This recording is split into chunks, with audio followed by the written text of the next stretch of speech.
All right, back with another You Shoot, and as is always the case, we say it takes a rare strand of bravery to be able to open up to your public and say, ask me anything you want. I will answer it. So anyone who sits beside me on this show has a set of balls. But then occasionally the ladies come, and we have to say something else instead of balls. So figuratively. You got a lot of guts. Got a lot of guts. So we'll say that. Got a lot of titty balls. Titty balls. That's a first. I like to put that right up there. Titty balls. Trademark that fast before somebody grabs that. Titty balls. Kong, thank you so much. Thank you. Thank you for having me. We're going to have some fun. Your public awaits in the form of hundreds of questions. Like Adrian Clausen. We're going to start with your early days, okay? Adrian wants to know. First, he wants to tell you that you're an inspiration. You worked hard for a long time, made many sacrifices to accomplish your dream, making it as a professional wrestler. For that, you're a role model. What are your earliest memories as a wrestling fan? Oh, wow.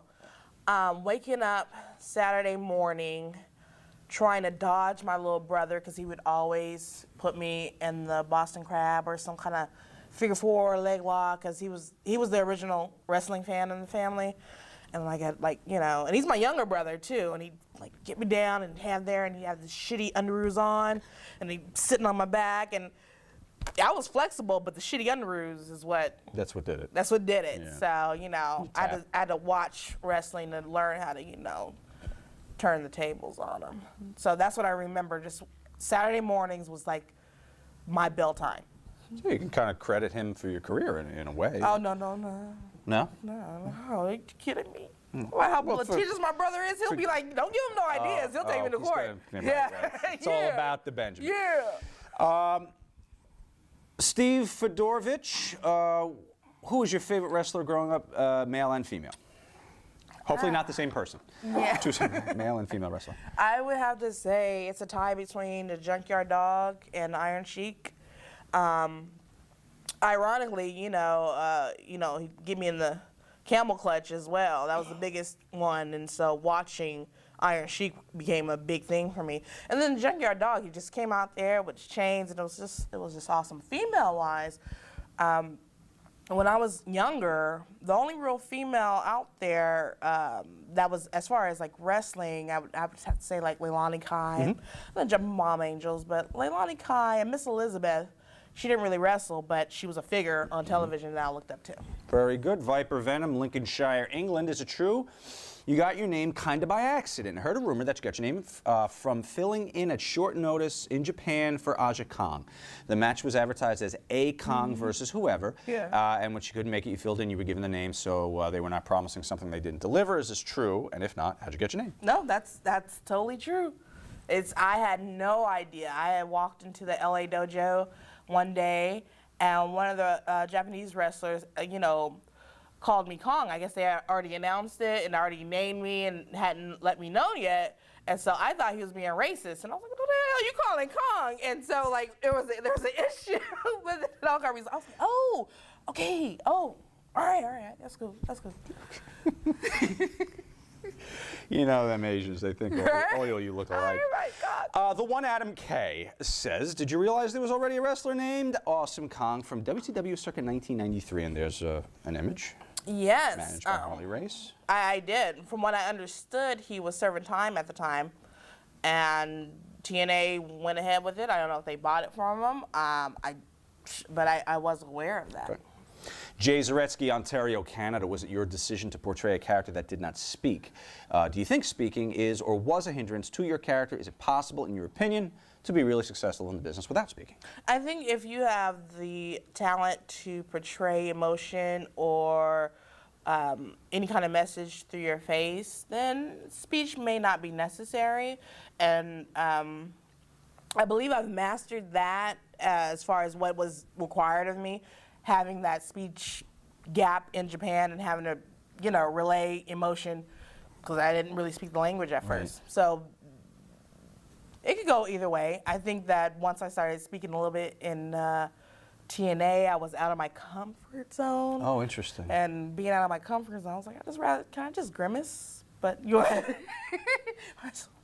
So from working that way for so long, it was tough when you actually... Yeah, I didn't know what Kong sound like because, everyone that speaks, that when I speak to them, I'm speaking as Kia, and I'm telling like, oh my God, yeah, it's Kia. So when they ask me to do a voice, it's like, okay, like, what do you want me to say? And they're like, something deeper. One, and so I'm like, I don't know how Kong talks. So I was like, I'd just rather not do it. Just grimace.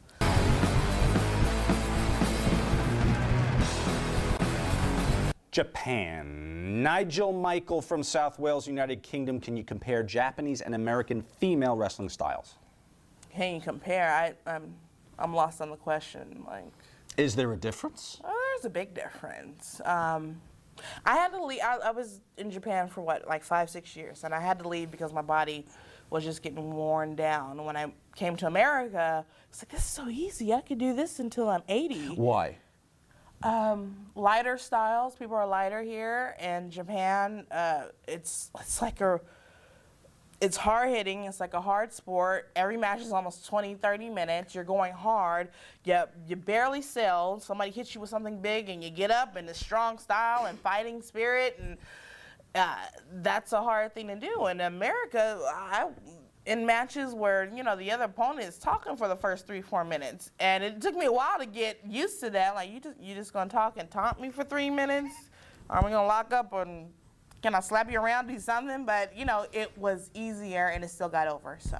Very good.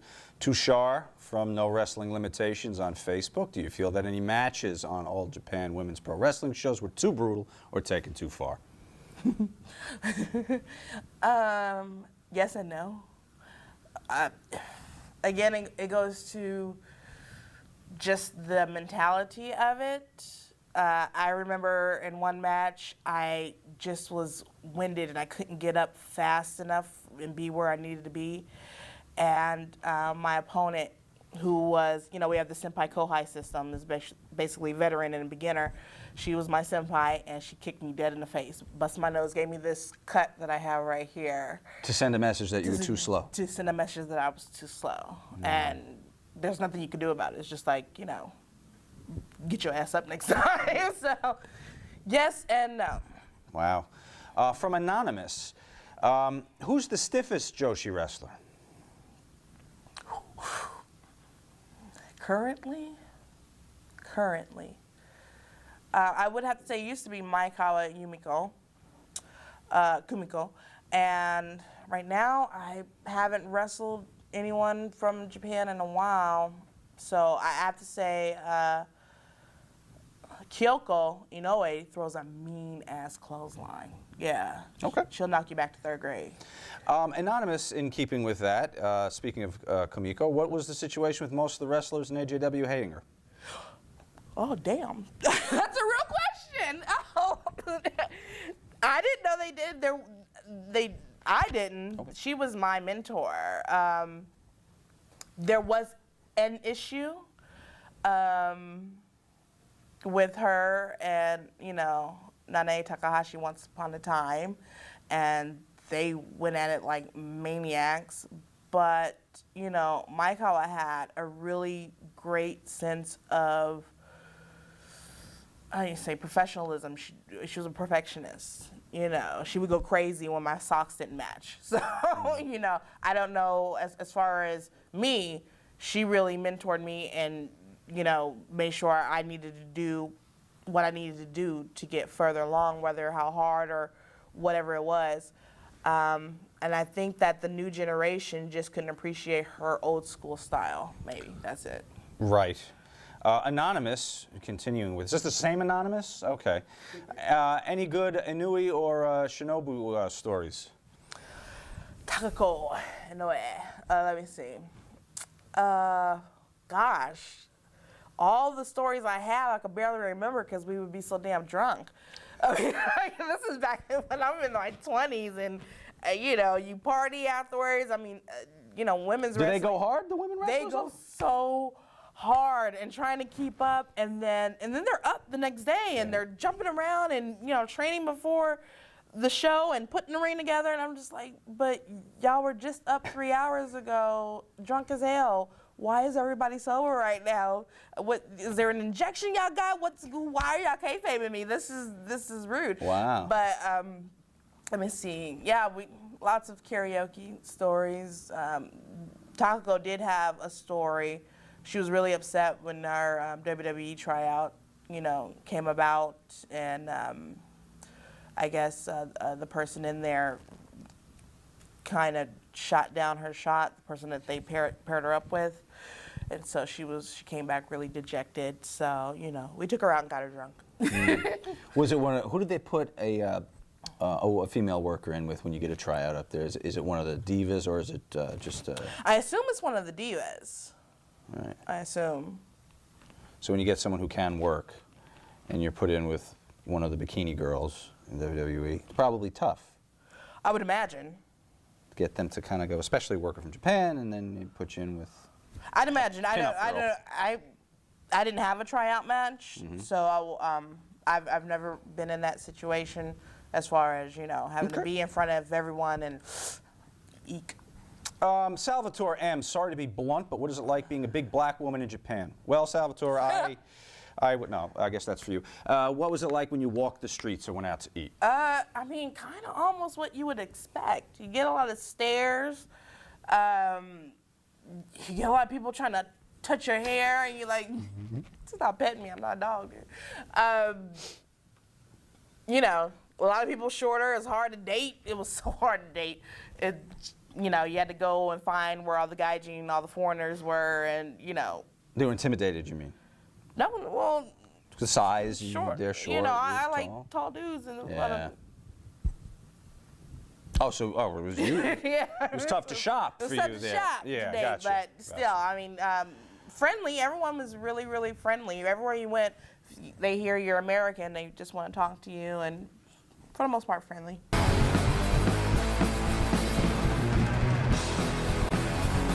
Heat. Dylan Thomas, Greensboro, North Carolina. During your stint in the WWE, who was the one person who treated you like shit the most? I don't think anyone would dare treat me like shit. No? I don't think so. Treating me like shit. It was a short stint. One. You didn't bump off anybody when you got there? Not that I know of. I believe I came in there very humble. I didn't come in there like, yeah, I'm Kong and I'm about to rule the shit. No. I came in there very humble, and for the most part, all the girls were extremely polite and nice, and all. How's the men, Laurinaitis? too. Laurinaitis is fine. All right. Just going with the name we hear the most. Okay, a video from, who are you? Jeff. Jeff sends us this. Hey, you bitches that kayfabe vocabulary. Oh, gosh. That was close enough. I fucking Easy for you. Hey, you fucking bitches that fucking fade. Fuck faces. Fuck you. I'm the best. Who's the biggest bitch? You are. Who's the biggest bitch in the locker room? Me. So fuck you. Jeff the Drunk from the Howard Stern Show. Thank you, Jeff. All right, I guess he's asking you, I think, the closest thing to a question, who's the biggest bitch? All right, it's the hoe bag. Ladies of the business, we will bring up a name. If they're cool, they're cool. If they belong in the hoe bag, we put them in the proverbial hoe bag. So you Okay. can just say hoe bag. Alicia Fox. That's a cool girl. There you go. Roxy Laveau. The coolest. Eve. I don't know her, so she cool. Michelle McCool. She cool. She's cool with me. Madison Rain. Her bag. Really? Right in, huh? Right in. Hoe bag. You didn't even hesitate a second. I just want to tell you. It is what it is. All right. She a hoe, she a hoe. Kelly. That's cool. That's a cool chick right there. Rebby Sky. Her bag. Lacey Von Her Erber. bag. Phil Scott. That's a cool chick. Taylor Wilde. Cool chick. The Bella There's Twins. some cool chicks. Tony Atlas intimated that maybe they enjoy to be peed on a little bit. Oh shit. Yeah. There's some freaky chicks. Yeah. But not hoes necessarily. Maurice. Cool chick. That's a down-to-earth girl. Daphne. Cool chick. Mickey James. I don't know her. Cool chick. Melina. Yeah, they get tough sometimes, don't they, Kiev? Oof. Oh, we walking on the line. She's vulnerable. She's a cool chick. You'd put her over the edge, right, if you said something. Oh, Gail. that's a cool chick. Okay. Christy Henry. Cool chick. Layla. Cool chick. Becky Bayless. Whole bag. I love you. I love Becky. Becky knows she belongs in the whole bag. Right. You know that, Becky. I think Girl, there's some get your stuff. consistency to some of the names we're seeing here in Right, previous she know shows. it's not malicious. Bitch. Rocka- Funky bitch. And you owe my aunt some money. Pay my aunt her money for watching your damn kid, okay? Do that. I'm guessing that Rocka Khan goes in the whole She bag. going to big old whole bag all by herself. And that's yeah. Karen Angle. Yeah, we had issues once. But she's cool now, okay. Cool chick. All right. Cool Raisha chick. Saeed. Dixie Carter.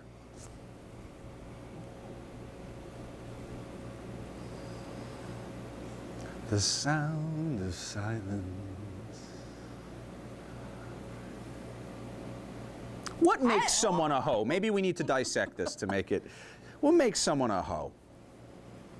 In I your think when book. When you pull dirt, you know, you're a hoe. Okay. When you pull dirt, you're a hoe. You know. So she goes in the bag. She go in the bag. Tracy Brooks. Whole bag. Jackie. Cool chick. That generate enough heat. All right. Piero Gentile from Old Trafford, Manchester, who's the biggest dick in the WWE today. Sean, don't pull out the dick bag yet. I won't. Do you have a dick bag? We used to use a bag with a big dick on it, but now we do it a different way. Apparently, a jobber who got released stated that Kofi Kingston was a real piece of shit, and also another jobber who was with WWE No. from 2006. Chris Katera stated on his YouTube videos that John Cena was the biggest piece of shit in the business. Please, Karma, for all the marks out there, expose the dicks of the PG era. All right, so what a dick. The boys in the business now, they're cooler, they're dicks. We will know. Taz. Cool. Mr. Anderson. Cool. Homicide. Hella cool. Randy Orton. Cool. David Otunga. Cool. Kurt Angle. Cool. Jeff Jarrett. You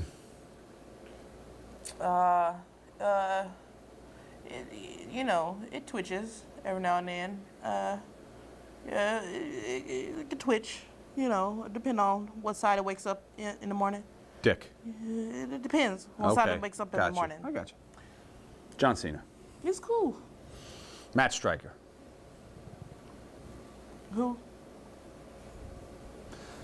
Well, he hosts the Oh yes, 24/7 Matt Stryker used to be a teacher. Okay, cool. Kip. He's cool. He's cool, but it depends on who you are. Mike Tenay. Very cool.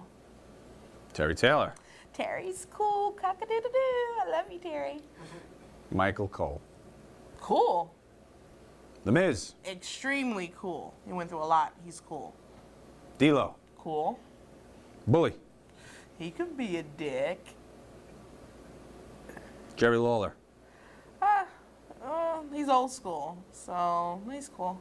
He's an old school dick, or He's old school. Therefore, by old school standards, I would never disrespect an old Oh, school you're person by so calling him a entrenched dick. in that Japanese culture. I want God. world peace and. Really? What are you running for fucking office? There Rob it Terry. is. Rob Terry's real cool. Samoa Joe. Smoke could be. He can be a dick. Yeah, he can be a dick. That's my friend though. Hornswoggle. That's my son's godfather. He's real cool. Michael Hayes. Cool. Brian Knobs. What a dick. Got a picture I'm going to show you later. Scott Steiner. Scott Steiner. That was the pills. Okay. Oh, from Scott Steiner. I threw a shoe at Scott one day at the Waffle House. Oh, what a dick. because he's a dick? Yeah. John Laurinaitis. It's cool. CM Punk. He's cool. There we go. Couple of dicks. All right, Jason Worthing sends us this.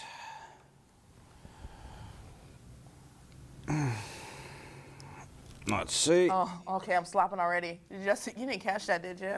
All right. Miss Stevens, thank you for daring to step in front of the U-Shoot cameras. Only the biggest and best do so. Todd, Clem, aka Bubba the Love Sponge. January 3rd, 2010, he was signed to a TNA contract. January 16th, after the unfortunate events in Haiti, he made some disparaging and uncalled for remarks on his Twitter account. The 19th of January, this is where it gets good, you reportedly blindsided and assaulted him. Now, I know you have a book in the works. You just recently did a shoot interview, but this is where the biggest and the best come. What went down between Bubba the Love Sponge and Awesome Kong? All right, we're going to seek to kind of get to the bottom of this whole Bubba deal here, and maybe by doing a little role play here. I will be Bubba. I'm clearly inequipped to play Bubba, but I will try.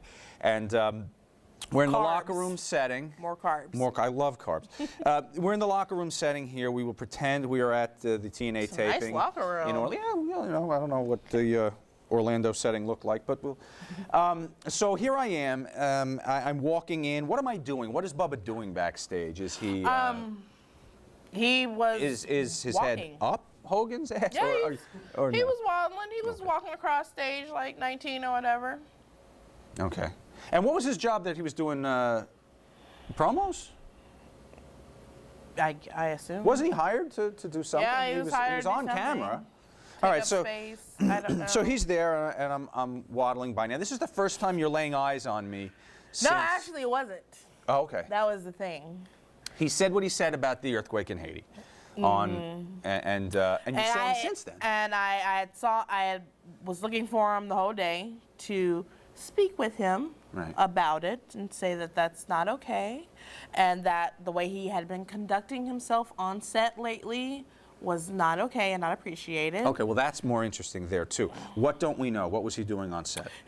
He threatened a young worker. They're not a wrestler, but someone who worked on the Universal staff because of an incident when the first day that Hogan was on TV, he had his listeners come in and there wasn't enough room for them, so they had a staging area, and this Universal Studios worker was kind enough to host these people, and so they wouldn't turn on Bubba, and Bubba kind of put the heat on this kid and put his name out there on the radio, and the kid was scared he was going to get fired, and it was malicious and uncalled for. And there were other comments and incidents that people were just so tense because they didn't want to say anything to him because he was Hulk Hogan's best friend. Right. And I categorize that as a bully, and I don't like bullies. Okay, so here I am, the bully, and you see now you said you saw him earlier in the day. No, I was looking for him, okay. and then actually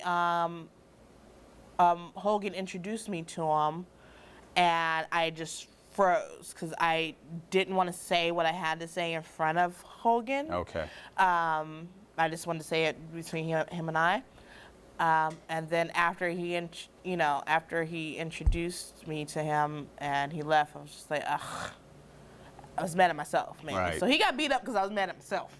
So there it probably is. if that hadn't happened, you probably would have talked to him. More than likely, yeah. Right. But so you're pissed off that you missed an opportunity. You feel that you chumped yourself out. Basically. And now later on in the locker room, he's not with Hogan. He's not with Hogan. And you have a clear shot. Now, when you approach him, does he immediately know he's going to be hit? Or is he going to be, hey, what's up? Well, anybody running at you with their fists in the air and yelling and screaming like a maniac, if they don't know they're going to get hit, then they deserve to get hit anyway. What are you and learn a saying as you're lesson. running? Just screaming like an effing maniac. Just, wow. What does he do? Does he jump behind something? Okay, here I am. Well, You're coming at me? he deflected the, like I said, when you're about to get hit. So he deflected the first punch. Which was a right or a left? It was a right. Okay, so I He deflected it like that. Okay. Right. And then I come in and Right. come in right here. Right. And then he cowers down. Like Cower this. down like a Cowering bitch. down like a bitch. Like a bitch. Like a bitch. Like this. Okay, Oh, then- all the way down. Then I start playing knick-knack, paddywhack. So he went down into the fetal position. He went to the fetal position. Wow. And then it got kind of like pointless because now somebody's in a fetal position. You can't really beat them up. I'm used to guys like swinging back. you can't really beat somebody up who's in the fetal position because then now you're the bully. So then, Who but pulls you off? Vince Russo. And what's He now? grabbed me by the dick. No. When he when Bubba gets up, what is he? Is he talking smack now? I because have you're being no pulled? idea because I had lost it by then. I Right. was so done with TNA. I had decided it was such a release because it wasn't just about him. He took the brunt of it, but it wasn't really just about him. Right. It he was just a straw, and he represented so much, and he had it coming. Did you get a chance to talk to him since then? Or no? I don't believe so. Thank you for joining Wrestle Peace Theatre. Join us again next week when we recreate toes being sucked in a WWF ring by Mel Phillips. Oh, how interesting. I'll be a young ring boy. Nigel Michael, South Wales, United Kingdom. Considering Bubba was a friend of Hogan, how do you think Hogan handled the situation regarding what Bubba said about the Haiti earthquake? Well, I let Mr. Hogan know how I felt about how he handled it, and I respectfully told him that I felt that he could have handled it a different way, that he needed to keep Bubba on a shorter leash. Very good. Tyrone Biggums from our message board. Who did you enjoy giving an awesome bomb to most throughout your career?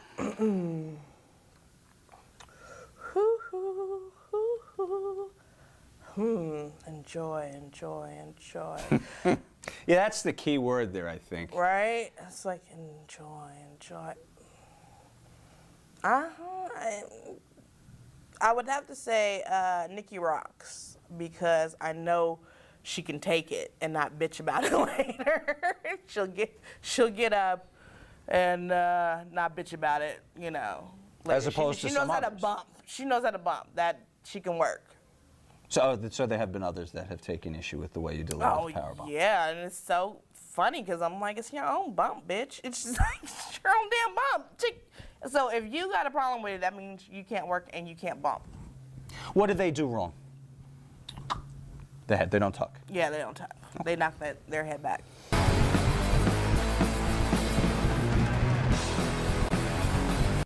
Racism.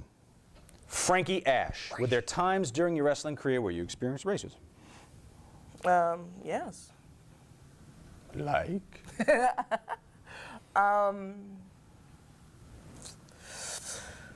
There was an instance in Japan where, you know, a fan got a little bit, you know, mouthy, and I don't know if he understood the words he was saying, but by the end of his beating, he understood that the words that he was saying were offensive. So He was on the other side of the rail, and yeah, not even on there wasn't even a rail. Yeah. You know, in Japan, we are required to anybody who offends us that crosses a line, you know, via touching, this kind of like touching, or, you know, a line that's like severely crossed, you beat the shit out of them and then you keep it moving. It's all about respect there. Jamie Wild, are there any known or closeted racists in the business that you can identify for us besides Bubba, of course? It doesn't have to be anyone you worked with personally, but maybe someone you heard about. If you did work with them, how did you deal with them? I don't even know if Bubba's an actual racist. I mean, he says some racist shit, but I don't know. I don't know the dude that well. I mean, my hand knows his face pretty well, but I don't know that dude that well. But let's see. Yes, yes, there are, and I prefer not to say their names because I may be working with them again. All right. Well, your hand might know their face someday. True, Right. true. It takes a lot to get a rise out of me, believe it or not. But contrary to popular belief, it takes a lot. I don't have a middle. I have hot or cold. So I prefer to stay cold most of the time. And then when you push the buttons, and people like to push buttons. Tony Atlas said something to us that I thought was interesting on the topic of racism. And he said in his time, the racism he experienced most was from other black men trying to get that spot because there were so few. Have you run into that at all? No, Okay. and I actually can identify what he's talking about. When I first got to TNA, the only black female there was Jackie Moore. And I was so afraid that she was gonna be like, you know, a bitch to me because I'm fresh out from Japan, and you know, I have these beliefs instilled in me that the veteran gets the respect no matter how bad they treat you. You respect them. You don't say anything to them, they get respect. So I was so afraid that she was gonna treat me like shit and push me out. And I met her, and it was quite the contrary. She totally looked out for me. Let's see. Ramsey has a video. But first he says, Dear Amazing Kong, in Vince Russo's You Shoot, available at kayfabecommentaries.com, he associated your name. Well, let's just take a look. Oh my gosh. That's hard. Here's a still you don't want to make USA Today Mighty tomorrow, Kong. huh? Awesome Kong. I get associated with a black dog. Doing it very good. I didn't All right, really Vince, now know I'm what to he whip meant. mine out and slap you in the face with it. I don't. It's big. It's black. Big and black, right? It's I guess big that's and about black. it. Right. You know, there you go.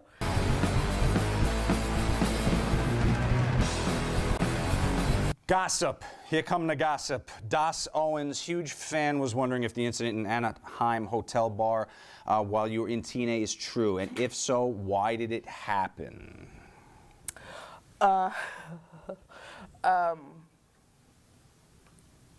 Let's recap for anyone who doesn't know. According to the Wrestling Globe newsletter, following Bound for Glory 2009, there was an altercation involving a TNA knockout late Sunday night during the pay-per-view at the party at the Hilton Hotel in Irvine. The guy was insulting the boyfriend of Awesome Kong. So she called him out and took care of business. Kong pushed him. He flew like 15 feet, said one observer. Then he got in her face, and she kicked his ass. How's that sound to you? Oh, it sounds like a fight a lot.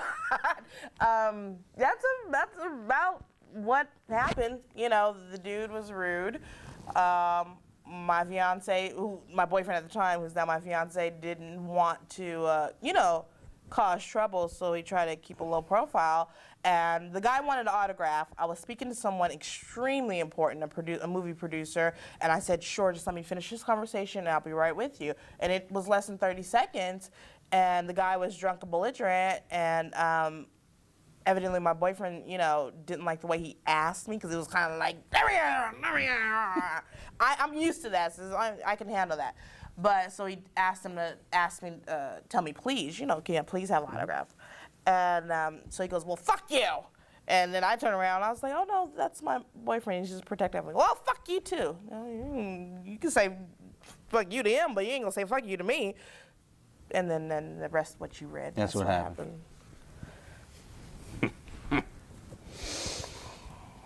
Can you go with me everywhere? So the guy in front of me in Target is say, "Oh, you hear that motherfucker come? Woo, Kia, you heard that?" All right, Jason Worthing, have you ever been stiffed on a payday? If so, which promotion? TNA. Yeah. That's about it. All that panda energy money and Aye. Costin Hollies, Blerick, the Netherlands, China has mentioned as being one of your inspirations. Is this true? And if so, how do you feel about her most recent choice of career, X-rated industry? You know, I met her. She's half the reason why I got my opportunity in Japan. You know, she was training over there in LA, and I was doing a reality series, and she was fresh off of WWE and trying to put the pieces of her life back together. If she likes it, I love it. You know what I mean? I have different beliefs that, you know, contradict what she's doing now. But if it's if she's comfortable with all them dicks in her mouth, then Right. she's comfortable with all them dicks in her mouth. Listen, it makes it tough to whistle, but she's a little lost. Sometimes, no. You know, she is who she is. I think she's very intelligent. That's She what, is. you know, she speaks these different languages. She's, she has a higher IQ than average. So, it's just like, what do you do? Do you lock her in a basement, make her dry out, and say, start all over? No. She needs to let go of some stuff and move on from some things, and I think that she'd do better if she did that. Yeah, I think she's compensating for some rough stuff in the past, Yes. I think. Ron Dixon, I was sorry to hear that you were arrested a couple of years ago. However, you could at least be happy to know that your mugshot is nowhere close to the most embarrassing wrestling mugshot out there, and there's a lot of them. How do you think yours compares to, say, Scott Hall? Okay, one, I wasn't arrested. I was never arrested. What is that, your DMV picture? No. This, I had a warrant out, and before I could sign my contract, I had to take care of all this, the business, because, if you have a warrant, you come in the States, they'll extradite you if you're, in that area. So I had to go down there and sign, some papers, and then, of course, they just take a picture of you and they take your prints or whatever, but I never was arrested, never been in handcuffs. Okay. Nope. But that cracked me up because people thought I spent Christmas or something. It was around Christmas time. They thought I spent Christmas in jail. I'm I'm on a plane back home, bitches. No. Okay. Ain't no coppers ever caught me. All right, here we are at Central Booking. It's time for the mugshot game now. We're going to rank these. We've got 10. If you could give me the top 3 in order of worst. So 3 pretty bad, 2 pretty awful, and 1, the most haggard son of a bitch there. We've got Awesome Kong, Scott Hall, Jim Neidhart, Brian Christopher, Dan Spivey, Matt Hardy, Big Show, Ric Flair, Lex Luger, and Sandman. Okay, number 3, I would have to say it's a tie between me and Brian Christopher. We both look, I just look mean, yeah. Really? Yes, I didn't even think you'd make the top 3. I just look deadly. Well, you don't look happy, but No, busted up like that. one, I didn't know it was going to be released. I was like, oh, you didn't picture? Sure. Mm-hmm. But the next thing I know, I'm reading about it. 2, Sandman.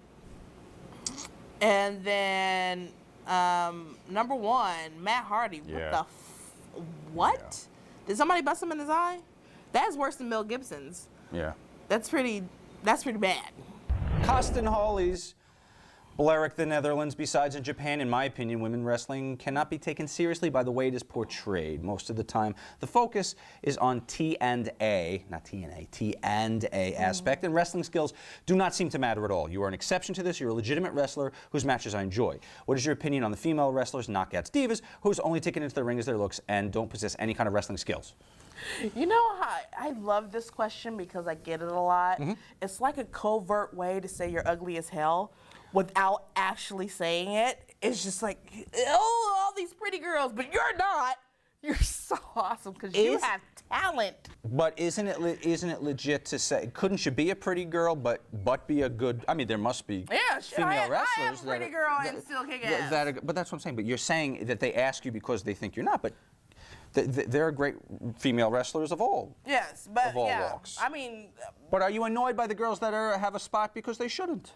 No, I'm annoyed by the girls that have a spot. Yeah, yes, because mostly not because they have T and A, because I got some T, not got some A. I'm mostly annoyed with the girls that they suck the cock and then they get the spot. The Iron Sheik just showed up. Right, okay, so, of course, that aspect of it. Yeah. It's people that rise to the top, I'm like, who's she fucking? Right. That goes on? I know, right? God. Oh, my God. For years in the WWF, it was only guys that got their jobs that way. I guess it's the women now. Pay for pay. Salvatore M., in your opinion, are there any divas who are actually there for the pure love of the wrestling business and not because they couldn't make it as models or singers? I know there are probably 2 or 3, but it's safe to say that those girls would leave in a flash if they got a record or modeling contract. Why don't you give a shout out? Gail Kim, number 1, biggest. She's always been about wrestling. She loves her some wrestling. That bitch married to a millionaire now. She ain't gotta wrestle no more. She could sit up and get as big as me if she wanted to. She doesn't have to work another day of her life, but she chooses to. Excellent. Jason Worthing, have you ever had anyone refuse to take any of your moves? No, but I have been manipulated once, and I didn't realize it till afterwards, where the person suggested that I do the implant buster instead of the power bomb, because the implant buster is much more powerful because the power bomb, everybody does the power bomb, but the implant buster is really spectacular. And I was like, yeah, the implant buster. And it wasn't until like 2 months, I was like, wait a minute. I ain't did a damn power bomb in like 3 months. Oh, these damn bitches Didn't want to take it. got me. Uh-huh. Got me. Steve Favorovich, when in TNA, did Hogan ever try to fuck you?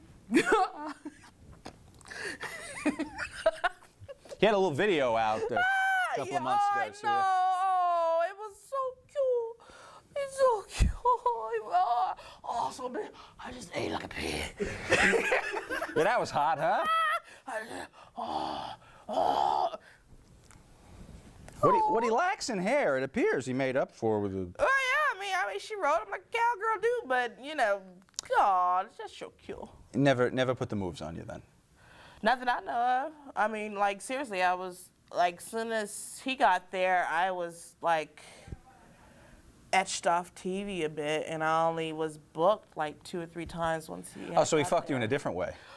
Boom! Oh, he's quick, ladies and gentlemen. Yeah. He's real quick. Anonymous, which AJW wrestlers were lesbians? Damn shit. More than half, I would say. Okay. More than half. I was okay. It's weird because like there, you know, like I said, they got the senpai kohai system, okay? Yeah.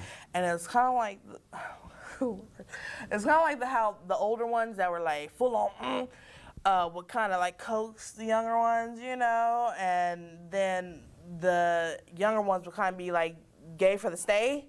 Right, But because then- like you said, you have to respect your Right. mentor, and if it exactly. means a little bit of that. Well, I mean, for me, Not you I necessarily, but- play stupid. You give me the. Right. Passed out. Right. If you take advantage of that, then you just one dirty motherfucker. Just.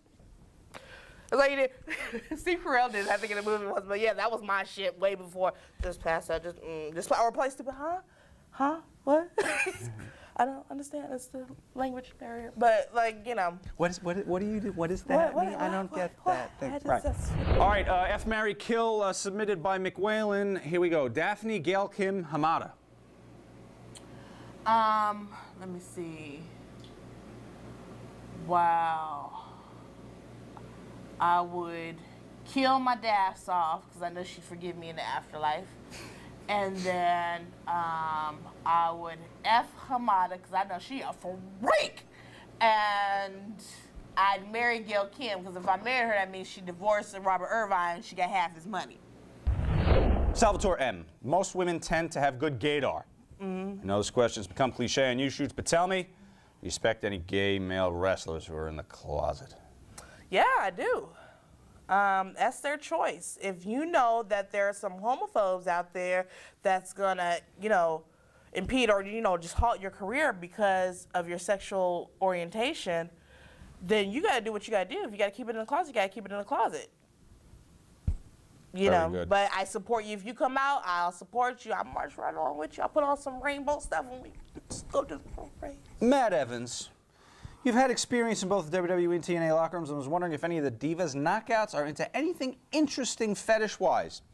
Are there any that you know of that have particular fetishes, and do you have any fetishes? You would make quite the dominatrix. Oh, well, thank you. I know I would. Work it. Not that well, there is one that likes to have sex on planes.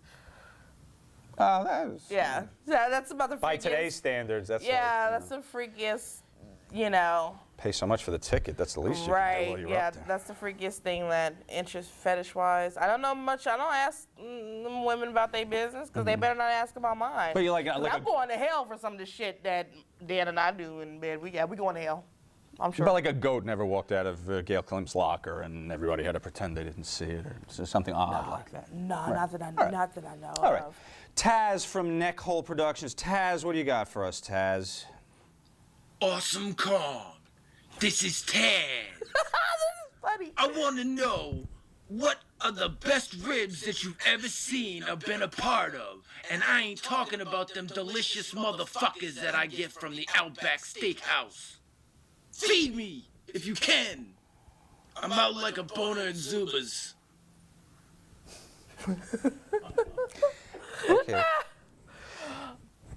Best rib you saw. Best rib I saw? Oh, yeah.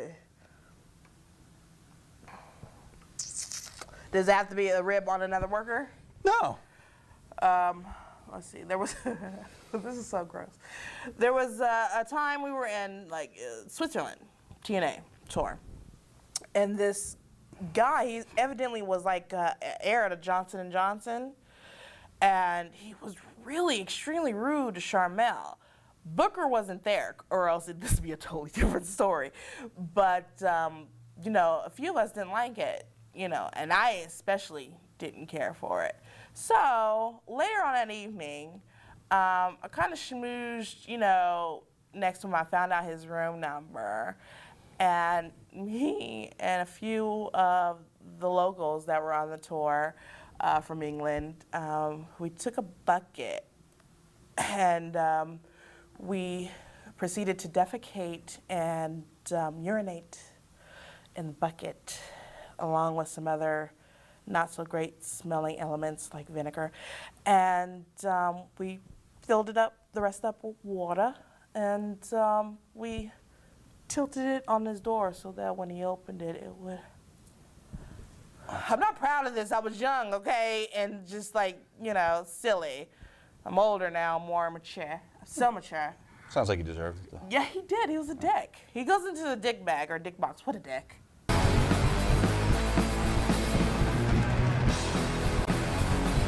Sex. Yeah. Here it is. The great equalizer. Bloody demons. Hi there, Awesome Kong. How you doing, by the way? I think you're one of the most sexiest BBW wrestlers out, female wrestlers out there. My question is, have you ever thought of doing porn like China does, or even Playboy? Thanks for your time. Shit, yeah. I mean, you think about it. Hell, when you want to sign the building, though, you think about jumping sometimes. You're like, ooh, I'm going to jump right now because I can fly. But you don't do it. You know, if I had the body, if I had some of these girls' body, I would seriously, like, walk around with, like, Band-Aids right here and just, like, a fruit roll-up, like, right here, and just, like, walk around and be like, look at me. Look at me. But What flavor would it be? I'm black, so grape. No. Ay. You know, the grape soda references on What's Happening, where I always thought way over the line. All right, Ramsey, Montreal, Dear Amazing Kong, and Tony Atlas's You Shoot, available at kp.com. He was given the choice to F, marry, kill you, Vicky Guerrero, and Mae Young. Let's see what happened. Okay, F, marry, kill. You know how this works? You gotta F one, you gotta marry one, you gotta kill one. You have to. Gun to your head. Vicky Guerrero, Mae Young, or Kong. Oh, so Google it. Sleep with one, marry one, kill one. You better marry me, bitch. Marry me. I sleep with May. All right. You sleep with May. Mae Young. Yeah. Say it. Vicky. I gotta kill her? You gotta marry or kill. And you're not doing it out of being malicious, you're being forced to kill someone. Okay, Vicky kill. And you'd You putting a ring on it, marry y'all. Kong. Yeah. Very nice. That's You right. make a nice couple. Connie's a sweet girl. And May is very sweet. These them the two most sweetest ladies you'll want to meet. Oh, thank you, Tony. Get that. My boy. You can walk on his face someday. He'd love it. Big D. Make my booty clap on your mouth. Oh, I that heard was a- dirty. Oh my God. Okay, seriously, I have no idea where the hell that came Booty from. clap on your mouth. Where it came from. Learning. I may have to try it though one day. There you go. Honey, when I get home, What's in this wine? booty clap on your mouth. Big D. Hey, I heard a great story backstage TNA back in the day when there's quite a bit of games and hooking up. You wound up with some guy sucking away on your breasts. Sounds like you had a good time. Was this a regular occurrence? And what was Bubba doing that for? No. It was... That's a personal question, Big D. Well, I'm Okay? sure that's happened in your life, but I think he's saying like in the locker room. Am I to interpret this correctly? It was in the day when there was quite a bit of. Oh! See? Okay. Well, okay. When I won the belt for the first time, I used to have a personal stripper. His name is Zach. Hey, Zach. And yeah, he would come and strip for me whenever I won a title and strip for all my friends. And he lives in the He lives in the Tampa area. So it was Zach Greater they may Orlando. have been talking about. It may have been Zach. There. So like some people have a Real personal Magic Mike. masseuse. You've got a personal stripper. I've got a personal strip. I mean, it's tradition now. You know, I win a major belt, and we get the stripper, which is that's one of the best ribs I've ever pulled. The stripper was coming, and all the guys, what's it called? What's the division in TNA? The X Division? The X Division guys were all in their room, and I told them I got a stripper coming. I got a stripper coming at such and such times, and they kept calling me. Is the stripper here? I was like, stripper's almost here. And then I was like, the stripper's here. And then they come down, they come running down, they have dollars and shit, and they're like ready. They see this dude with his, I was just like, and this is like so disgusting. It was the most hilarious thing ever. And he was butt clapping on. on somebody's mouth. All right, courtesy of Adrian Clausen, this is the Carson, California edition of F, Marry, Kill. We've got Forrest Whitaker, Ray J, and Tiny Lister. Okay, well, I'd kill Ray J's nasty little ass for sure. Nasty freak.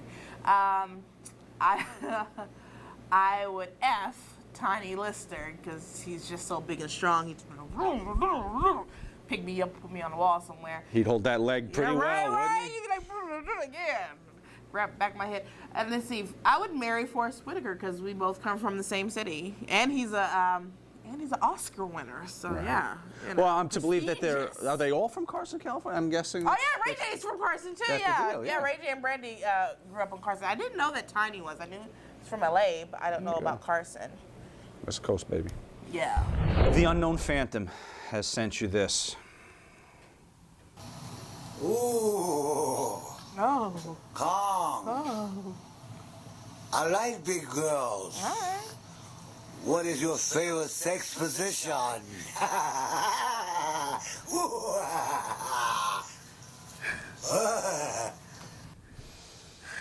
Pedro Morales, thank you very much. Okay, Pedro, how you trying to be scary with like cute Christmas decorations in the back? But okay.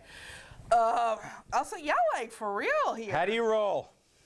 Okay, so it's like stand up. Like stand up real quick. Me? All right, All right. stand up right here. Okay. All right, so we're gonna do this right here. All right, now come over here behind me right here. Yeah. All right, we're gonna this Right. right there. Right Is the there. chair- is now the cha- grab my leg. I'll grab the grab leg. my leg Yep. right there. Here we go. Is the chair, There we go. you like the chair?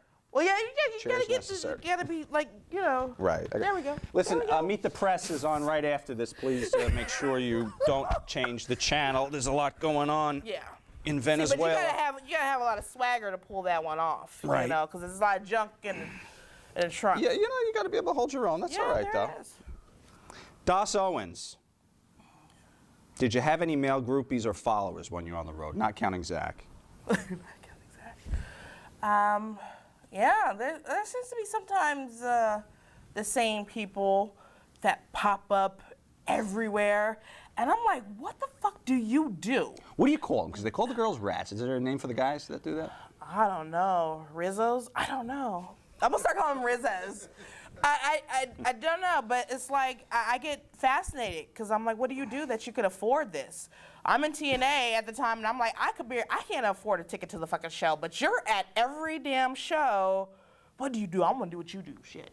Salvatore M., what is the weirdest request a male fan has made to you via email, Facebook, Twitter, etc.? I have female bodybuilder friends, don't ask, who get requests from guys to meet them in hotel rooms so they can be squatted. Envision the man being a barbell and the bodybuilder does the squatting. I get the feeling that fans of female wrestling aren't so shy making similar requests, thanks to the accessibility that comes with social media. Figured someone has emailed you. I'm sure they have. Yes, when I was in Japan, actually, a guy actually sent me a phone and asked me to call him. He wanted me to come and sit on him for, I think it was $10,000. I had to think about it for a minute. Shit, he just wanted me to sit on you for $10,000, but yeah, it was just odd. And he sent me a phone, a prepaid phone, and I used that. I used that phone, then I passed it on to Natty Neidhart, and she used it, and then I think Loki used it later, and and then Sarah Del Rey used it. So anybody that came to Japan had this phone that this crazy person had sent me. Ramsey, Montreal, Canada, Dear Amazing Kong, and Honky Tonk Man's second You Shoot, available at kfacomtires.com. He was given the choice to F, marry, kill once again. F, marry, kill, Nicole Bass, Mae Young, and Awesome Kong.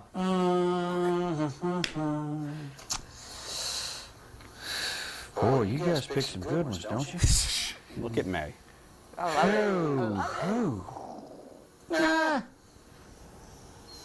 Gosh, man, that's tough.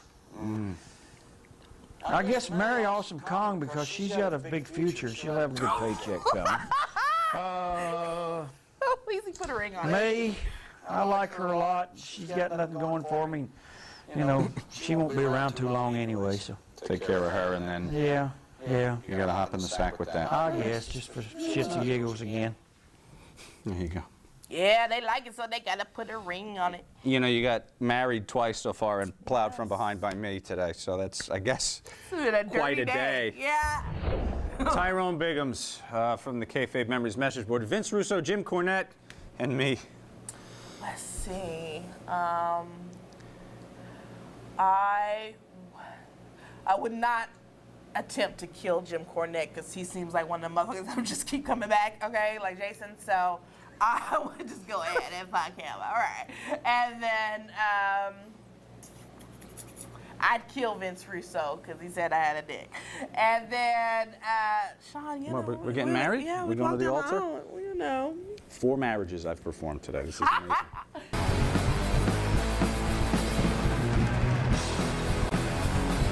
Drugs. Drugs, the scourge of society. Piero Gentile from Old Trafford, Manchester. Hey, Karma, Jenny, ever take any type of steroid or fat burner while pursuing your wrestling career? This could be past or during your WWE run. Please shoot. Not during my WWE run, but fat burners, yeah. I think, you know, people. They're not illegal, though, right? No, you can get them over the counter. You get all, stackers and stuff. But I've seen a doctor for medication for weight loss, and you know, yeah, you use them for a while and to help jumpstart your whatever regime you plan on going on. But you know, that's about it. Okay. Sergeant Suck Me Off, Ohio. Do you smoke pot?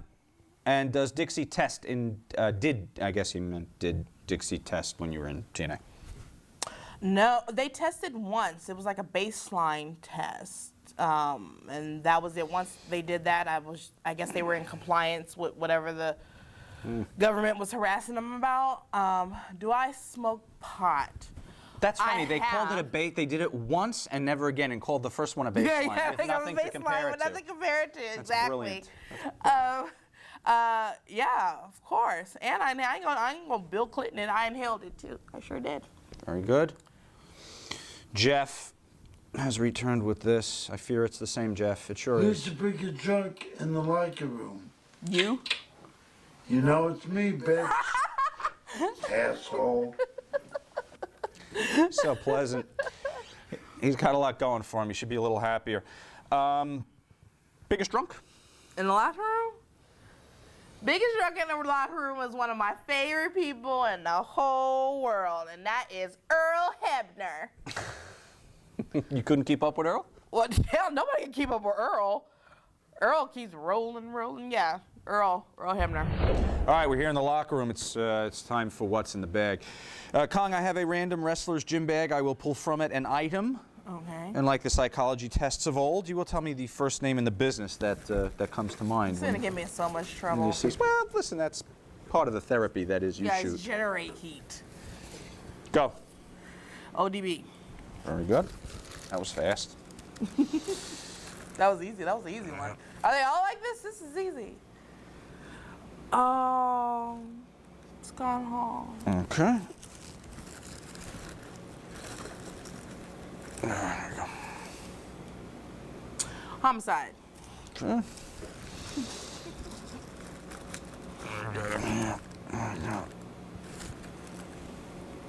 The hell is that? Some rock. That's rock. Shit, I don't know who freebasing nowadays. What are you talking about? I tell you before. Iron Sheik. There you go. Break your back and make you humble, bitch. Every other ripped dude in wrestling. It's a pill popper. Who's a pill popper? Scott. Not Scott Hall, but no. Epstein.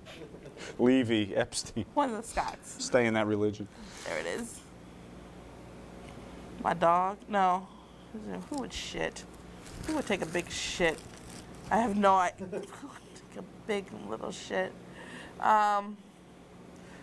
Sanjay Dutt would think that was funny. Okay. I was gonna say maybe you with that rib we were talking about. Oh before, yeah, right? that. Awesome Kong. Amazing Kong.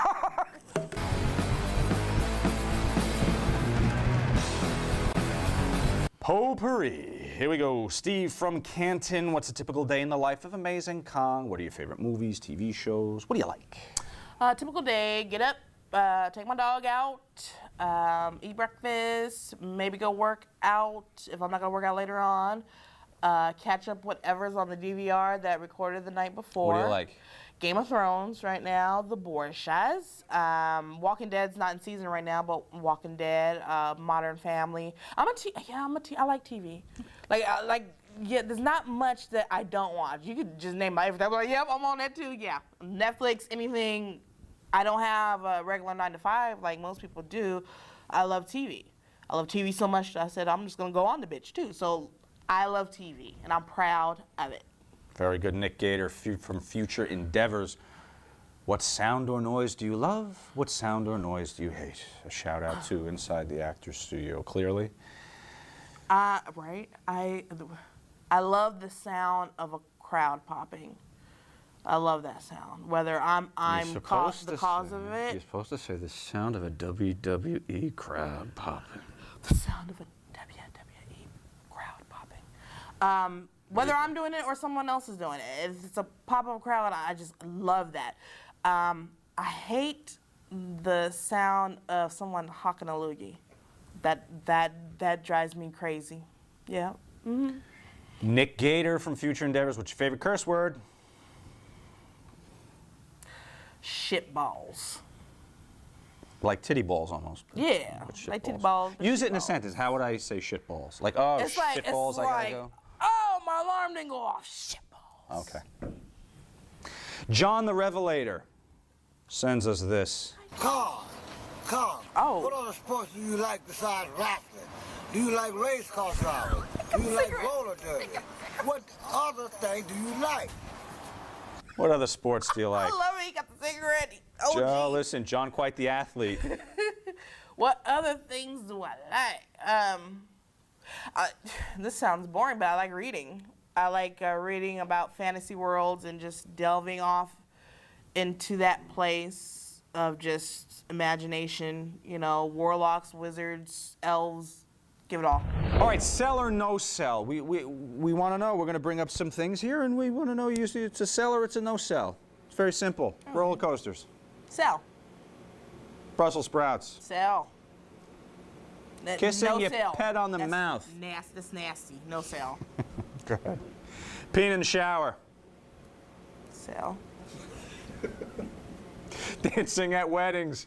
Look at all those white folk, huh? Sell it. Electric slide. Karaoke. Sell it. Japan, No, of wait. course. Sell it. Regifting. No sell. Skinny dipping. No sell. Honey boo boo. Sell it. Child. Plastic surgery. No sell. Tyrone Bigham's KFC message boards. Have you ever played as yourself in the WWE video game? What are your thoughts on WWE adding you to the roster right after you were released? For one, I want to say that nice name, Tyrone Biggums, but yeah, I've always wanted to. Oh, okay, I was about to say play with myself, but play as myself in the WWE video game, but I have not yet. Evidently, you have to unlock me. You gotta unlock me. Boom! What? You gotta unlock me. That's what's up. What does it take to unlock Kong? I have no idea. I don't have the game yet. Shit, I need to get it. I'm gonna get it this weekend. I'm gonna put that on, to-do list. Chuck D, Stafford, UK. Hey there, Kong. Which wrestler that you know is the biggest Botchamania fan? My fiance. He's always calling me to the computer. Look at this, look at this, look at this. Yeah, I'm always like, wait, am I in it? And he's like, no. I'm like, okay, I'll watch it. The Botchamania version of Our Wrestling's Most series available at kayfabecommentaries.com. Golden showers. What's your favorite thing to eat? Hopefully not a golden shower. Yeah, not a golden shower. Gosh, I will tell you the truth, and this is gonna sound typical, okay? Because I'm black, but I like fried chicken, all right? With hot sauce. I gotta have hot sauce, okay? I like fried chicken with hot sauce. Skin on or skin off? Skin on. Okay. That's on my cheat days. Fried chicken or fried pork chops with hot sauce, though. All you people that want to bring me fried chicken, that's fine. I'm not gonna take your races because you bought the Kayfabe commentaries here on kayfabecommentaries.com, but you gotta bring me some hot sauce too. Jason Worthing, I've spent a total of 8 years in Japan. A lot of wrestlers who have been to Japan have complained about the food. I myself love Japanese food. Did you like Japanese food? If so, what's your favorite dish? My favorite dish is sukiyaki, and it was weird because it's a different palate. Mm-hmm. And when I went to Japan, I was 100 pounds lighter, but with their food is actually very healthy. But with my palate being different, I'd run to like McDonald's, KFC, and even though we would train 6 hours a day, just Is that supersize KFC? me. Is that KFC or McDonald's? Does it taste differently than ours here, even though it's the same menu? KFC, they don't have the crispy. They just have the original. McDonald's, they have different options, but whatever options that we have here in the States, they taste the same. All right, we're in the Twitter Center here. You're furiously sending your tweets. Seriously, it's a flurry over here. Like Jason Worthing, who would like to know, how big is Batista's dick? Shit, how the hell I should know? Ask. Well. I had her! God damn it, get another glass of wine. John the Revelator returns. I don't know if he's done with that cigarette yet. Oh, pimpin'! He's pimp! How much do you weigh? Don't be shy about it. Do we have to put you on a meat scale the way you? Don't be shy, because the bigger the cushion, the sweeter the person. He gon' bump it. Don't be shy, Carl. I love you. We love you. Don't be shy. The bigger the cushion, the sweeter the person. We heard you, John. Yeah, I consider that the third potential marriage for the day here. Oh my gosh. Yeah, I'm over 250 pounds. Okay. It's clear. Stacked. Clearly no problem for John. I'm trying to move. No, they're not moving right now. I got to get different bras so y'all can do the rock pec deal. All right. Get my bra. Sorry, booty. That is. Rock pack, clapper. Oh, rock in the yeah, pack. there you go. Gotcha. Tyrone Biggums, you recently stated you're on a mission to lose weight. Have you ever considered trying DDP yoga? I'm already on DDP yoga. Yeah, and it helps. It helped a lot. Like around what's it called when you eat the turkey, Thanksgiving time. I could barely step over my dog, and then he sent me the DVDs, and 3 weeks later, I was back to doing singles matches.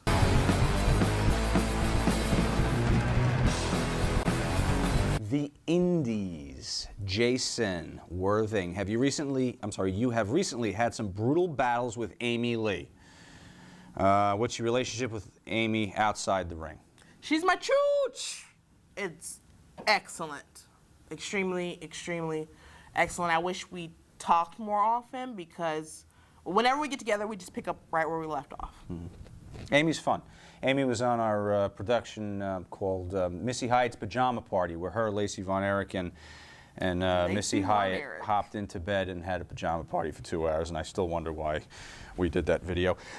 Nick Gator from Future Endeavors, aside from yourself, if WWE could sign one and only one independent talent that they haven't, who should it be? Mikey B. Mike Bennett. Why? Because he's fucking awesome. Sell him. Yeah, Mike Bennett is, he can work a broomstick, okay? I remember one day he worked me, and I was so awesome in the match, but it wasn't me. It's because he was like a dance leader, And we went like forever, and by the end of it, I wasn't even like really blown up or tired, yet the crowd was giving me my favorite sound, and it was great. Like he has the nicest, personality, and he has a die-hard work ethic. Very nice. Michael, how did your recent match with Eddie Kingston come about? Any further plans with Chikara? The match came about, it was King versus Kong. So that was a gimmick right there. And then we both do back fists. So I guess they just decided to book us. It was a pretty decent match. And hopefully I'll get a call from Chikara again soon because they always put on top quality shows. Salvatore M., how soft is Sarah Del Rey's skin? I can't remember. When I think Sarah Del Rey, all I think about is like mean-ass elbow. I know her elbow rough. I know that much. Don't know about her skin. All right, scary or sexy? Or is it sexy or scary? It's one of them, but we're going to look at some folks who are going to fall into one or the other category here, and you'll tell me. Yeah, you're a little sexy, too. Yeah, well, we're married. We can't do anything anymore. It was fun before, but now. Sarah Del Rey. She's sexy. She's real sexy. She's sturdy, and confident in herself, and has extremely good morals. And I find that sexy in a person. And smooth skin, based on a question we got before.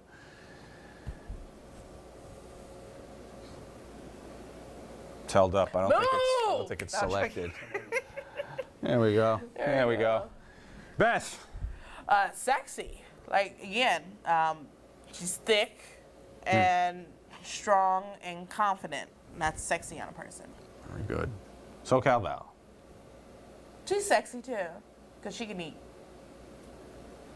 Angelina Love. She's scary. Yeah. Not that she's not sexy, but she is a jack of all trades, which is scary. Okay. ODB. Scary, because she's insane. Natty Neidhart. Natty is sexy. You go, girl. Serena Deeb. She's intense, so I would say scary. When she shaved her head, I was like, damn, I'm scared. I'm scared. Okay. Alicia. Scary. Jessica Havoc. Scary. Rosa Mendez. Sexy. Snuka. Scare. Cause she could freaking binge like it ain't nobody business. Mercedes Martinez. Sexy. Salinas. Go ahead there, Shelly. Sexy. Sarita. Scary. Crazy ass. Vicky Guerrero. Oh, she's so sexy. Right on. Go do your thing. Oh, she naked in it? Where'd you get that from? Is she naked? Oh, they did She it. naked in it? They put it with the box. Oh, okay. Everybody said, go ahead in there. Here we go.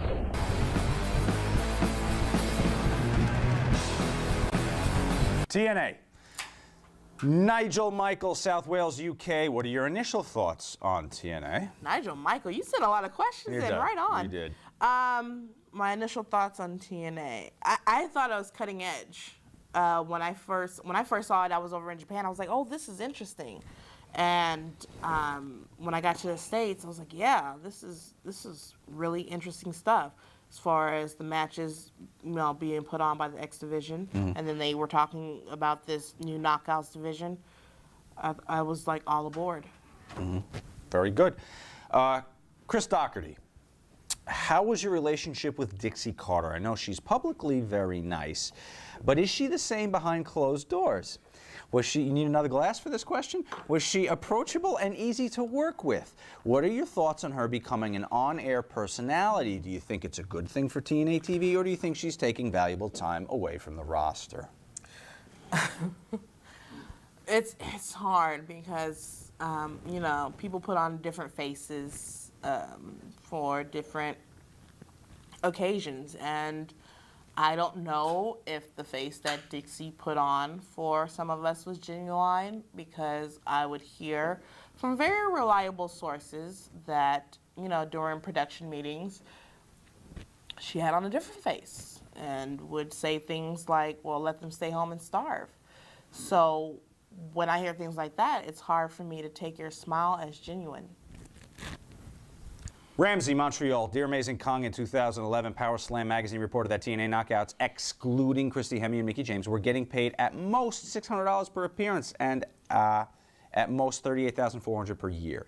It also stated that TNA solely covers the cost of airfare, leaving talent solely covers the cost of airfare, probably means rarely, leaving talent responsible for all, they cover it, and then everything else is yours, including lodging, wardrobe, medical. How much of this is true? Is there any jealousy from the TNA knockouts toward Christy Hemme and Mickie James because they get paid so much more than everyone else does? I don't know if Christy Hemme and Mickie James do get paid more than, that much more than everyone else. I know that Christy Hemme is very smart, so it's plausible. $38,000 seems a bit on the low side. How do you live on that and work full time? You can't.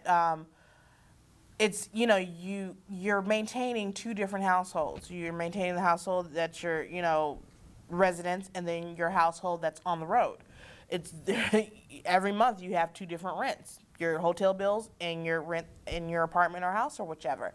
$38,000 a year, is barely enough to cover for one, and then you have your medical expenses and and with these girls, I'm lucky. I had like one costume, I had one set of gear, so I didn't have to change. But these girls invest a lot of money into what they wear and to keep up with trends. And it's extremely unfair, and I would say kind of sexist. Sexist. So it's disproportionate to what a male working the same area of the card. Oh my gosh. Okay. Men coming in and making this, and then you got the girls who, some of the time, especially when I was there, were the top ratings earners, for the show. And then you're getting paid less than, Joe Blow. It's hard. Company's run by a woman. Mm-hmm. The fuck? Tell her. We had her on, but we didn't talk about that. Daniel from Finland. Thoughts on Vince Russo as part of creative in TNA during your time there? How big of an influence was he in regards to your character and the storylines you were involved with? Are his ideas really as awful as one might be led to think based on the opinions of certain individuals, i.e. Jim Cornette? I really don't know how much influence he had over my character. Dutch Mantell was mainly my handler until his departure of TNA, and then Vince kind of stepped in at that point a little bit. But for the most part, once Dutch left, the knockouts just went to shit. So it's like, well, I don't know the answer to that. And really, no one knows, because no one knows what the hell they're doing over there at TNA. No one knows. I asked the question, who's in charge? Who's in charge of me, or who's in charge of this? And no one could give me the answer. I was like, I need a tree. I need the ladder. I need to know who goes here and who goes, and no one could get. I said, just right here. Here's a piece of paper. Write it out for me. Nobody can do it. Brian from Ohio. Dear Kong, before I ask my question, I wanted to say that you're my favorite wrestler today because of your feud with Gail Kim. I started watching wrestling again, so thank you for that. My question is, what did you think of Dutch Mantell and Jim Cornette? How much creative pull did they have on the knockouts when they were there? Do you think they deserve to be let go in favor of Vince Russo? Okay, this is my pet peeve. I love you, Brian, but they're supposed to be T-H-E-R-E, not T-H-E-I-R. But just, okay? Thank you. Dutch had a lot of influence. He gave great directive, and whatever he would say, we'd go out there and do and put our own little stank on it, and it was successful. Let's see, Jim Cornette mainly worked with the guys, so we didn't really cross paths that much. But the losing them and getting Russo. Was a move in the wrong direction? I think that Russo was spread too thin.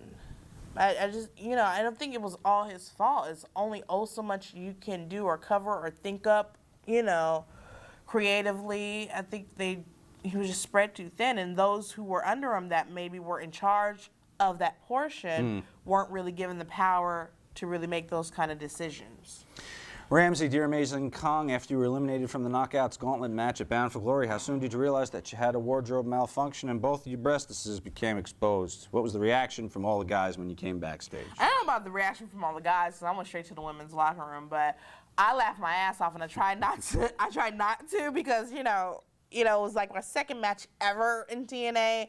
And I was so angry with myself because all day long everybody said, "Kid, you're not gonna wear a bra under there?" I was like, "Girl, no," because it has like a built-in, almost like a built-in bra anyway. I was like, "Girl, no, it's okay. I'm only doing such and such and such and such." And then my gear got caught between, I think it was Gail and someone else, in the rope, and so they just peeled me out my gear like a banana, and then my titties clapped right in the camera, and I fell to the ground. And I was like, did that just really happen? And then they re-showed it. They played it. Marcus JMC, what was the point of them highlighting that on a TV show over and over? I think they played it 4 times in a row. No idea, except for the fact that they just this TNA, so they want to see it. I'm like, dude, I'm supposed to be your monster. You're supposed to like forget about that. Not make a joke out of me, cocksuckers. Understood. Mick Whalen, at what moment did you realize that TNA was ruining the Knockouts division and you had to get out of there?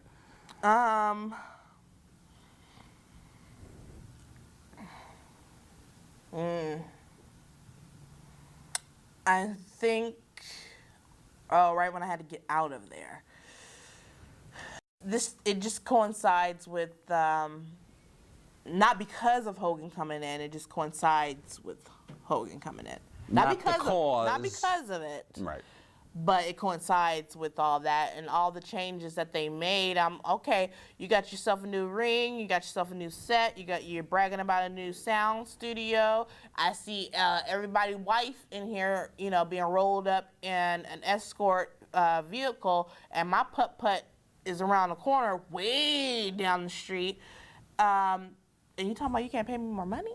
So. Costin Hollies, you stated you'd never work for TNA again. What's the reason behind this? Kind of what we just heard, I guess?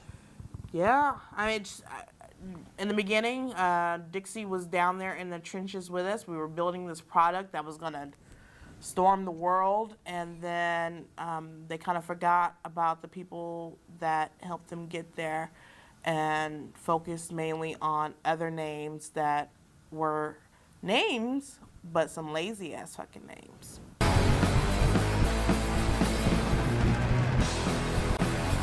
WWE. Word a lot. WWE. Death bomb flying. Golly. Acid clapping. Booba clapping. Ever.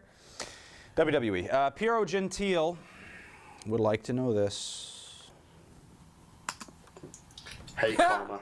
How long did it take you to get into the WWE? And was you a fan of the Attitude Era? Are you? I am. Look at my tattoo. WWF Attitude. Love Karma. Love you. Okay. You a fan of the Attitude Era? Of course. That's kind of what made me pursue wrestling in 2002. Towards the end of the Attitude era, I pursued wrestling then. Yeah, and it just got me so pumped up and just wanted to go for it. Very good. The Celtic Queen. Not to be confused with the Caribbean How Queen. was it being Vince McMahon first time?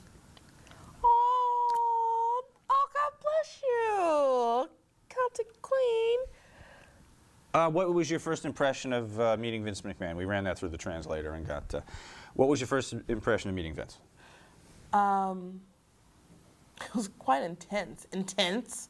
One, I had just washed my hands and came out of the bathroom, and then Triple H, Paul, he's like, "Oh, let's go meet Vince," which was right across the way, so I had no time to dry my hands. No time, and I'm doing this, rubbing my ass, and then I had to shake his hand, and I'm like, dude, he probably thinks they're all like clammy and stuff, and it's probably gross, and he probably was like, "Oh, nasty bitch," but it was intense, especially since growing up, my brother used to always tell me that Vince McMahon was under the bed and he was a big man. Did you find that to be the case after working for him? No, I found him to be a gentle soul. Okay. Very good. WWE Fangirl 88. Who came up with your name? Karma. I did. Tyrone Biggums again. Did the Diva locker room welcome you with open arms, or were they intimidated by you? They welcomed me with open arms. I really thought I was going to, you hear so many stories. I thought I was going to come in there and they were going to be like, ah, but really nice. Nick Gator from Future Endeavors. Many fans wanted to see your feud with Beth Phoenix in the WWE. Was a feud between the two of you ever discussed? No, but it was implied. You know, it was kind of like an obvious thing, end of, not really like, we're going to start off with that. It's like, you know, of course we're going to get there. How are we going to get there? Benjamin Waller from London, residing in Melbourne, Australia. So when I mail you, that's where I can send it. Do you feel the WWE would have given you the title and had a dominant run as the division's top diva, or even work with some of the boys? Heck yeah. I mean, yeah. Yeah. Yeah. Yeah. BTH 013, if you were to have won the WWE Divas title, would you be okay with the current design? Hell no. No. No. Okay. No. Let's change it. What can we Sorry. do? I mean, I love WWE. I love them. Okay? No disrespect because you don't want my job back. But no. What's wrong with it? It's ugly ass butterfly. Okay? Right. I know somebody important designed it, but I ain't gonna wear your damn butterfly. Now I'm gonna have something that's gonna be like, I don't know. It's gonna be something else. More menacing. Maybe not more, maybe something, you know, definitely feminine. Right. But, every time I see that belt, I'm like thinking of Natalie, what is her name? I'm like a bird, I'm just gonna fly away. I wish that damn belt would fly away. No, I would seriously come up and, you know, conceptualize a really cool belt that the fans would appreciate. You know, that would make them give me the sound that I love. And I'd be, yeah, you're welcome, you're welcome. Very good. Teresha Datcher, why did the writers always make you save Kelly Kelly? Was it some kind of lesbian crush thing? Right? I don't know. Was it? I don't know. I don't think so. Did it come off that way? Is that the way we portrayed it? He's a fan. He's watching. I mean, it could have been like, you know, like kind of like what? The Kong and what was the lady's name in the King Kong movies? Faye Ray. Yeah, you know, That's saving funny. her and, nobody can mess with her but me. But I have no idea where we were going with it. Hopefully we'll find out one day.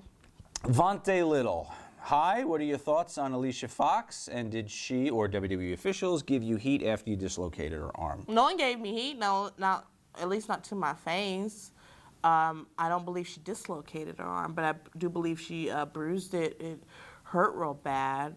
It was a harsh bump that she took. Mm-hmm. It was a really harsh bump that she took. Rattled her cage a little bit. But she was extremely professional about it afterwards.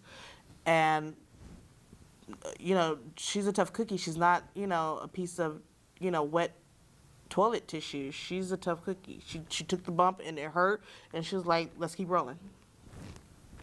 Very good. Chris, Westport, Connecticut. Hello, Kong. I was wondering what the attitude toward you was in the WWE after announcing your pregnancy. Who specifically was supportive, gave you the cold shoulder, etc. I'm sorry for your loss and look forward to your return to restore some legitimacy and ass-kicking to the Divas division. Thank you and best wishes.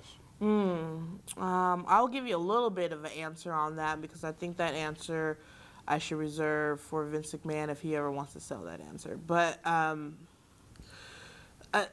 extremely supportive.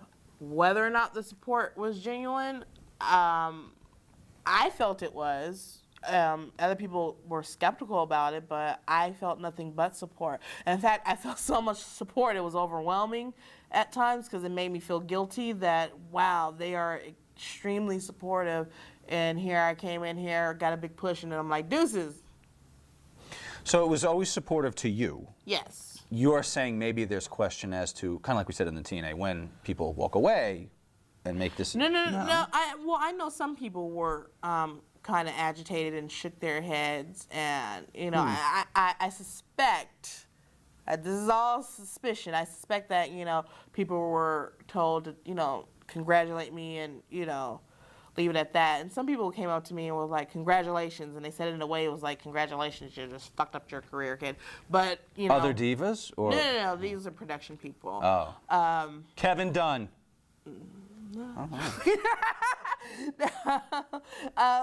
But for the most part, everyone was really extremely supportive. Very good. Danielle from Finland, why you were in WWE for such a short time? What were the plans for you as Karma? Okay, one, spell my name right. All right. There's no H at the end. I'm sorry. I'm just a It's stickler a for Finland. it. It's a Finland thing. It's a Finland thing? Okay. We don't know yet. I guess for me to dominate or just, shake things up as far as the plans for it. And I was in there such a short time because of my surprise pregnancy. So. Do they talk to you long term these days there? I know back in the day you could win a title, and like Billy Graham told us, McMahon Sr. told him to the day a year later when he would lose it.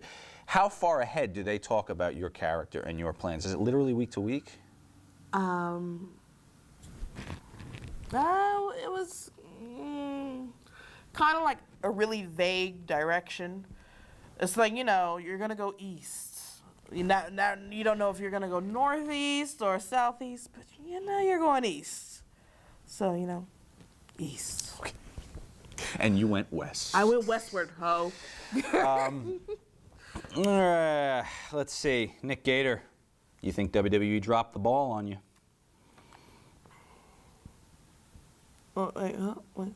Do you think WWE dropped the ball? No, with you? I don't. I don't. People, there's a story there that people don't know that I'm not ready to tell yet, and no, I don't. I think that I will return when the time is right. All right, Morgan Scopes. Hi, Con. Hi. This is Morgan Scopes from blog.scopescopingitout.com. I'm wondering if there's still a chance you're going to WWE. If so, when? Thank you. What do you think? I think once I've really come to terms with some personal things in my life, and energized and ready to take on that life of the road, and also in the shape that is desired of me, read between those lines, then you may see Karma return.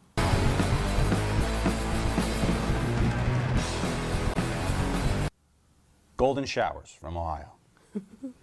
What's your take on the wrestling business today? Confusing. A lot of old school mentality with new school people that have no respect, people that don't live by their own standards or rules. Just chaos. Okay. Chocolate Starfish and the Hot Dog Flavored Water. That's the name of an album, no? Oh, is it? Yeah. Oh, see, I was going to credit them for being creative. Since the women's division, I refuse to call them divas or knockouts. Of the top two companies are below subpar in terms of in-ring time, number of matches per show, storylines, gimmicks, etc. And since there are fans like myself who like women's wrestling, do you think that an all-women's wrestling promotion will ever be popular enough to get a national TV deal? I think there's a possibility. If you had an hour show, kind of like how Glow used to be back in the day, but more contemporary, I think that is possible. Brian from Ohio. Dear Kong, we hear all the time about creative men in the business, but are there any women out there who could be or could have been bookers or writers for wrestling? If there are any, make sure to have Sean get one on guest booker. We will. Tell me who it is. Well, one myself. I think I could write for TV. Let's see.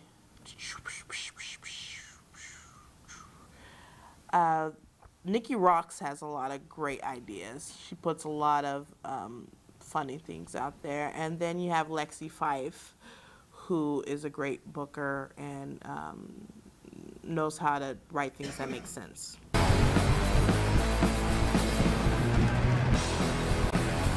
The finish. Here it is. Monty in Orlando, dream match. You versus who? What Stips? What venue? Me versus Beth Phoenix, Madison Square Garden. Stips. One fall. You don't need them. Yeah. Kosten Hollies from the Netherlands. What's the biggest difference between Amazing Kong and Kia Stevens? Oh my God, like so much, okay? Because like Kia is like totally fun and totally from like SoCal. No, that is, I mean, Amazing Kong, when I hear that music, it's like, boom.